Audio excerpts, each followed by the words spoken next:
High বন্ধুরা, কি অবস্থা সবার? আশা করি ভালো আছেন। তো আজকের ভিডিওটা হচ্ছে বর্তমানে কাতার পরিস্থিতি সম্পর্কে। তো কাতারে ইরান আর ইউএসএ যুদ্ধের পরে কাতারের যে বর্তমান পরিস্থিতি এ সম্পর্কে আপনাদেরকে জানাবো। তো অবশ্যই ভিডিওটি দেখবেন, আর যদি ভিডিওটি ভালো লাগে অবশ্যই like and share and comment করতে বলবেন না। আর যদি নতুন আছেন তারা অবশ্যই চ্যানেলটিকে সাবস্ক্রাইব করে দেবেন। তো চলেন।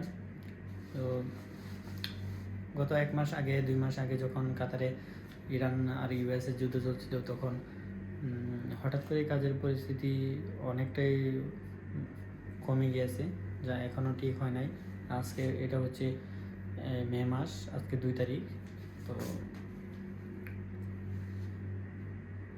মার্চ আর এপ্রিলের মধ্যে যে ইউএসের যুদ্ধটা শুরু হয়েছিল তারপর থেকে এখন 1 সপ্তাহ বা 8-10 দিন হয় কাতার ইউএসের সমঝোতার মধ্যে গিয়েছে তারা। তো মধ্যপ্রাচ্যের কাতারের বর্তমান পরিস্থিতি এখনও স্বাভাবিক হয় নাই। তো ইনশাল্লাহ আশা করা যাচ্ছে অবশ্যই শীঘ্রই, খুব তাড়াতাড়ি কাজ আগের মতো ঠিক হয়ে যাবে ইনশাল্লাহ। সব ফ্লাইট চলতেছে এখন, আশা করি বাকি যে শিডিউলগুলো আছে তারা অবশ্যই সেগুলো অবশ্যই চলবে।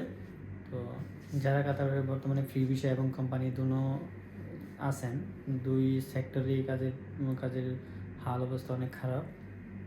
তো যারা এখনও বসে আছেন, কাজ করতে পারতেছেন না, কিছুদিন ধৈর্য ধরেন, অবশ্যই আপনারা কাজ পেয়ে যাবেন, অবশ্যই কাজ করতে পারবেন।